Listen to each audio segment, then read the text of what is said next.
Everyone, WhatsApp guys, कैसे हैं आप सब लोग। Hope you all are well and good. So let's start our today's topic, that is clinical anatomy part 1।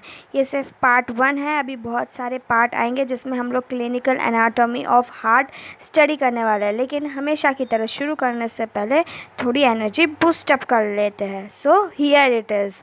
Life's battle don't always go to the faster or stronger man, but the man who wins is the man who thinks he can.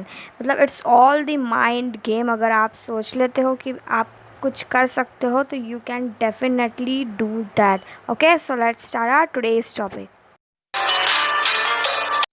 The prevertebral layer of the deep cervical fascia extends to the superior mediastinum and is attached to the fourth thoracic vertebra.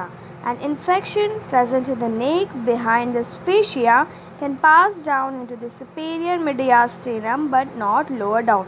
तो यहाँ पे क्या दिया गया है कि vertebra के आगे एक लेयर प्रेजेंट होती है डीप सर्वाइकल फेशिया की, जो कि एक्सटेंड होती है सुपेरियर मीडियास्टिनम में और जाके अटैच करती है फोर्थ थोरैसिक वर्टिब्रा की। जैसे कि आप यहाँ पे इमेज में देख सकते हैं कि वर्टिब्रा के आगे जो डीप सर्वाइकल फेशिया की लेयर प्रेजेंट है वो सुपेरियर मीडियास्टिनम में एक्सटेंड करती हुई जाके अटैच होती है फोर्थ थोरैसिक वर्टिब्रा के। And infection present in the neck behind this fascia can pass down into the superior mediastinum but not lower down. मतलब अगर कोई इन्फेक्शन नेक में इस फेशिया के पीछे की ओर प्रेजेंट होता है तो वो सुपेरियर मीडियास्टिनम तक ही लोअर डाउन होगा, उसके आगे नहीं जा सकता, बिकॉज दिस फेशिया जो है एक्सटेंड करती है सुपेरियर मीडियास्टिनम में, उसकी नीचे की ओर ये नहीं जाती है। तो ये जो इन्फेक्शन इस फेशिया के पीछे प्रेजेंट होगा, जो कि नेक में प्रेजेंट है बिहाइंड दिस फेशिया, वो सिर्फ और सिर्फ सुपेरियर मीडियास्टिनम तक ही सीमित रहेगा, उससे नीचे नहीं जाएगा। The pretracheal fascia of the neck also extends to the superior mediastinum where it blends with the arch of aorta. Neck infection between pretracheal and prevertebral fascia can spread into the superior mediastinum and through it into the posterior mediastinum. Thus, mediastinitis can result from infection in the neck. Pretracheal fascia मतलब कि trachea के आगे जो fascia present होता है उसे कहते हैं प्रीट्रकियल फेशिया। सो प्रीट्रकियल फेशिया जो है वो एक्सटेंड करता है सुपेरियर मीडियास्टिनम में। और हम लोग ने जब आर्च ऑफ एओर्टा पढ़े थे तो हम लोग ने स्टडी किया था कि आर्च ऑफ एओर्टा जो है सुपेरियर मीडियास्टिनम में लाई करता है, hence it blends with the arch of aorta also. So pretracheal fascia of a neck also extends to the superior mediastinum where it blends with the arch of aorta. अब अगर infection जो है नेक में प्रीट्रकियल और प्रीवर्टिब्रल fascia के बीच में present होता है तो वो सुपेरियर मीडियास्टिनम में और पोस्टेरियर मीडियास्टिनम में दोनों में स्प्रेड होगा।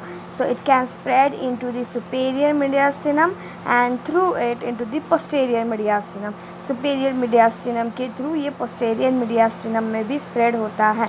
Thus, mediastinitis can result from infection in the neck.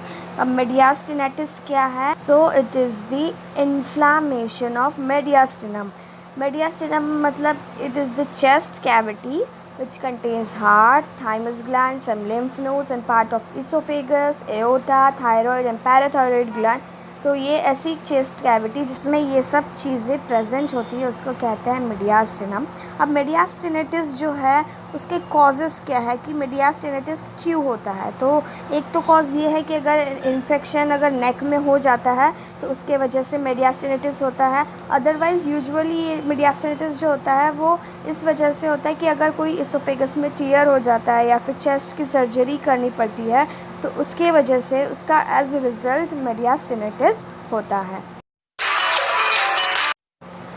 There is very little loose connective tissue between the mobile organs of the mediastinum. Therefore, the space can be readily dilated by inflammatory fluids or neoplasm. देखो, जो हमारे organs present होते हैं mediastinum में उनके बीच में काफ़ी कम loose connective tissue present होता है। लूज़ कनेक्टिव टिश्यू जो है वो कनेक्टिव टिश्यू का पार्ट है जो कि इंक्लूड करता है एरियोलर टिश्यू, एडिपोज टिश्यू और रेटिकुलर टिश्यू। अब लूज कनेक्टिव टिश्यू का एक्चुअली में काम क्या होता है, व्हाट इज़ इट्स फंक्शन? इसका फंक्शन ये होता है कि वो ऑर्गन्स को होल्ड करके रखता है उनके प्लेस में, ठीक है। तो अगर कोई दो ऑर्गन्स के बीच में अगर लूज कनेक्टिव टिश्यू कम हो जा रहा है तो उसके वजह से क्या होगा? So therefore the space can be readily dilated by the inflammatory fluids. So loose connective tissue जो है वो ऑर्गन्स को होल्ड नहीं कर पाएगा और वो स्पेस जो है दो ऑर्गन्स के बीच में वो डायलेट हो जाएगी बाय इन्फ्लामेटरी फ्लूइड्स और नियोप्लाज्म। अब नियोप्लाज्म क्या होता है? Neoplasm is the abnormal growth of the tissue. तो इन्फ्लामेटरी फ्लूइड्स और नियोप्लाज्म की वजह से वो जो स्पेस होगी मोबाइल ऑर्गन्स के बीच में वो डायलेट हो जाएगी, क्योंकि लूज कनेक्टिव टिश्यू जो है उनके बीच में काफ़ी कम प्रेजेंट है। In the superior mediastinum, all large veins are on the right side and the arteries on the left side. During increased blood flow, veins expand enormously while the large arteries do not expand at all. Thus, there is much dead space on the right side, and it is into this space that tumor or fluids of the mediastinum tend to project. So guys, superior mediastinum में जितनी भी large veins होती है वो right side में लाई करती है और जितनी भी लार्ज आर्टरीज़ है वो लेफ़्ट साइड में लाई करती है, ठीक है। तो अगर हमारे बॉडी में अचानक से सडनली ब्लड इंक्रीज़ हो जाता है तो वेन्स जो है वो एक्सपांड कर जाती है, लेकिन आर्टरीज़ जो है वो एक्सपांड नहीं करती है। इसके पीछे रीज़न ये है कि आर्टरीज़ जो होती है उनकी wall thick and elastic property की होती है और वेन्स की जो वॉल होती है वो थिन और नॉन इलास्टिक प्रॉपर्टी की होती है। इसी वजह से वेन्स जो एक्सपांड कर जाती है और आर्टरीज एक्सपांड नहीं करती है। सो इसीलिए कहते हैं कि there is much dead space on the right side, and यही स्पेस में जो है ट्यूमर मतलब abnormal growth of the cells और fluids of the mediastinum tend to project. Compression of mediastinal structures by any tumor gives to a group of symptoms known as mediastinal syndrome.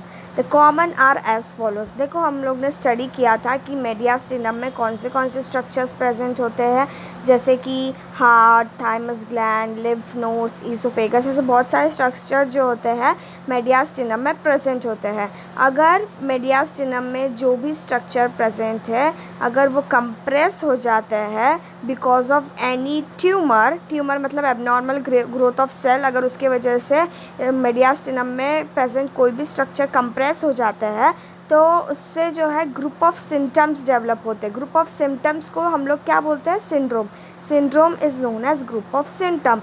तो अगर ये group of symptom जो है mediastinum से related है, इसलिए ये यहाँ पे कहा गया है मेडियास्टिनल सिंड्रोम।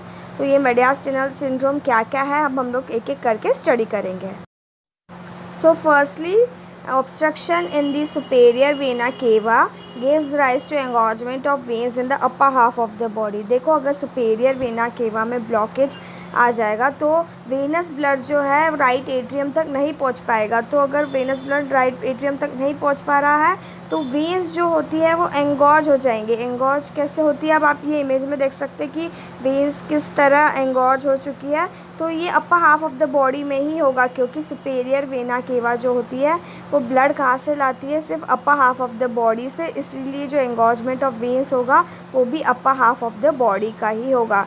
तो compression of superior vena cava और obstruction of the superior vena cava gives rise to engorgement of veins, ठीक है।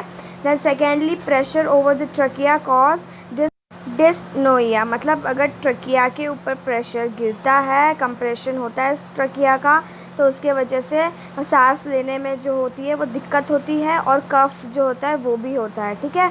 Then thirdly, pressure on oesophagus can cause dysphagia. अगर इसोफेगस के ऊपर प्रेशर गिरता है या कंप्रेशन ऑफ इसोफेगस होता है तो उसकी वजह से जो है स्वैलोइंग में तकलीफ़ जाती है या फिर कुछ भी खाने पीने में जो है तकलीफ़ होती है, ठीक है। अब फोर्थली, डिस्फोनिया, मतलब अगर लेफ़्ट रिकरेंट लैरिंजियल नर्व पे प्रेशर गिरता है तो उसके वजह से डिस्फोनिया हो जाता है, मतलब कि जो आवाज़ होता है वो भारी भारी सा हो जाता है, होर्सनेस ऑफ वॉइस हो जाता है, तो उसको ही हम क्या बोलते हैं? डिस्फोनिया, ठीक है। Then pressure on the phrenic nerve causes the paralysis of the diaphragm on that side. Phrenic nerve, as the name suggests, जो कि diaphragm को supply करती है. तो there are two phrenic nerve, that is right one and the left one. तो जिस side की phrenic nerve पे pressure गिरता है वो side के diaphragm का जो है paralysis कर देता है. ठीक है. Then pressure on the intercostal nerves gives rise to pain in the area supplied by them and it is called as intercostal neuralgia. मतलब अगर intercostal nerve जो कि स्पाइनल कॉर्ड से अराइज होती है, अगर उसके ऊपर प्रेशर गिरता है तो वो जिस एरिया को सप्लाई करती है वहाँ पे पेन होता है. So this one is the intercostal neuralgia. Then pressure on the vertebral column may cause the erosion of the vertebral bodies. अगर vertebral column पे प्रेशर गिरता है तो फिर vertebral bodies का जो है erosion होता है. Then what are the causes of the mediastinal syndrome? आखिर mediastinal सिंड्रोम जो है वो अकर क्यों होता है, वो किसके रिज़ल्ट की वजह से मेडियास्टिनल सिंड्रोम होता है, हम लोग वो स्टडी करेंगे. ठीक है. So the common cause of mediastinal syndrome are bronchogenic carcinoma. Bronchogenic carcinoma means lungs का कैंसर अगर होता है किसी को तो उसके वजह से मेडियास्टिनल सिंड्रोम दिखाई देता है. Otherwise Hodgkin's disease. Hodgkin disease means it is then immunity cancer. अगर इम्यून सिस्टम का कैंसर होता है which causes the enlargement of the mediastinal lymph nodes. Aneurysm. Aneurysm means ballooning or weakened area in the artery जो कि अगर rupture हो जाए तो वो इंटरनल ब्लीडिंग कॉज करती है जो कि फैटल हो सकती है, और dilation of aorta. So this was all about the clinical anatomy. ये तो सिर्फ पार्ट 1 था. Many more parts to come. Thank you so much for watching this video. Please like, share and subscribe and don't forget to press the notification bell. अगर आप notification bell ही नहीं दबाएंगे तो आपको न्यू वीडियो लेक्चर्स के updates नहीं मिलेंगे. So don't forget to press the notification bell और कमेंट सेक्शन में बताएं आपको वीडियो कैसा लगा. Thank you so much.